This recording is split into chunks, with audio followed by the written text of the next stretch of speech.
How to conduct site induction on construction projects. Why do we need an effective site induction program?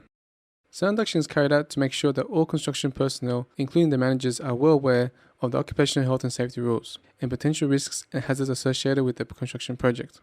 Site induction is a unique opportunity to communicate, share, and consult with the project delivery team in regards to the project scope, site hazards and controls, site safety rules, and responsibilities of team members. Any site induction program has designed specifically for the project and should provide relevant information on the current risks, hazards, and site safety rules associated with the project concerned. Who are inductees? A site induction program should cover all construction project staff, main contractors, subcontractors, clients' representatives, and visitors to the construction site. The visitors can be the construction company's staff members, suppliers, delivery personnel, administrative staff, auditors, and the public who are not directly involved in the construction. Who is responsible for site induction? Conducting site induction is the responsibility of line managers or site supervisors of the principal contractor associated with the construction project. In essence, they should ensure that mandatory site induction requirements as stipulated in the OH&S program of the project are adhered to by all workers, staff members, subcontractors, clients' representatives, including all other visitors to the construction site. How to conduct a site induction.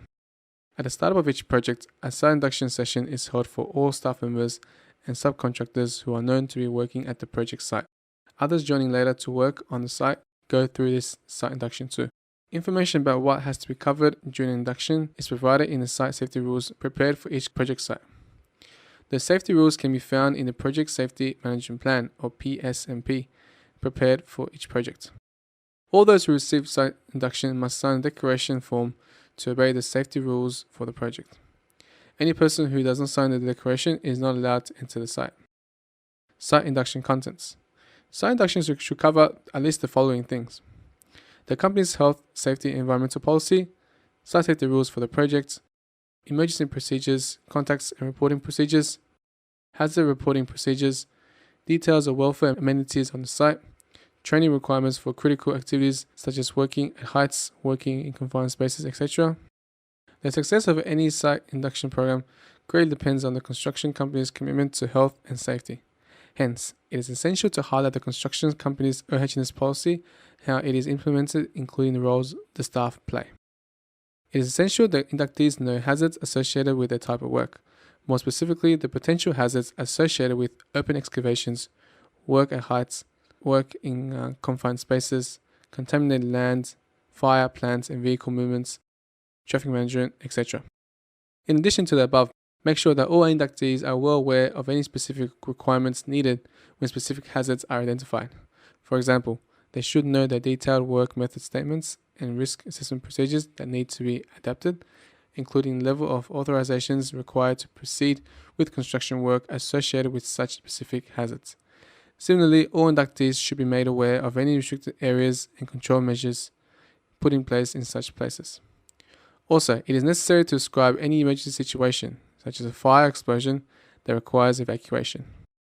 Describe the type of situations that you might expect to require evacuation from your site.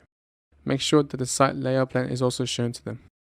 With regards to such emergencies, all inductees should be made aware of the following: how the alarm system in place sounds like and how to use it, the different clear escape routes available during evacuation or leaving the site once the alarm system operates, otherwise known as exit routes, where they should assemble, also known as assembly points, noting the location where the firefighting equipment is located on the site, how to use the firefighting equipment in controlling and fighting small fires, the importance of prevention of fire hazards by showing them some examples of fire ignition possibilities, awareness of the number of smoking areas or possible ignition sources, stressing the importance of keeping the site tidy and the importance of getting hot work permits. Besides the above, the client, main contractor, and subcontractor staff associated with the construction project must be competent in handling the occupational health and safety issues on the site. More importantly, the importance of the strong commitment and positive attitude towards health and safety on site at all times should be stressed. Similarly, the key safety staff should show evidence of the training, qualifications, and experience regarding health and safety. For example, the staff should prove that they have membership with accredited health and safety institutions and the recognized training qualifications from reputed and accredited training institutions. the key contact persons on health and safety on site. All inductees should be made aware of whom to contact and how to reach them with regards to any health and safety issue on site. Provide them with a list of key personnel on site who are quickly responsible for site health and safety. For example, the key site personnel are site contracts / project manager, supervisors, safety representatives, safety officers, first aiders, fire marshal or fire officers. Awareness of site procedures.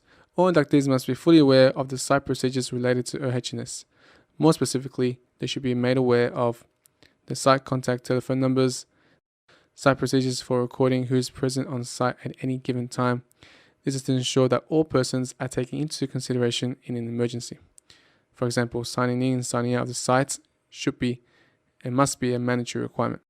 The disciplinary action that will be taken for non-compliance with the site OHS requirements in place, who's on site, the welfare facilities available on site according to the site plan, the responsibility to keep the welfare facilities in good order, and the vandalism or damage must be reported. The first aid procedures available on site and whom to contact to get first aid help. Finally, any safety induction program should strongly imply that maintaining safety on site is a concerted effort with dedication, commitment, and teamwork. Moreover, it implies sound planning and organizing work that anyone has to carry out, ensuring that he or she is trained and competent to carry out the work. He or she is aware of the risks, hazards associated with the work that he or she is involved in, being vigilant and raising any safety issues with the supervisor or other safety personnel associated with site safety.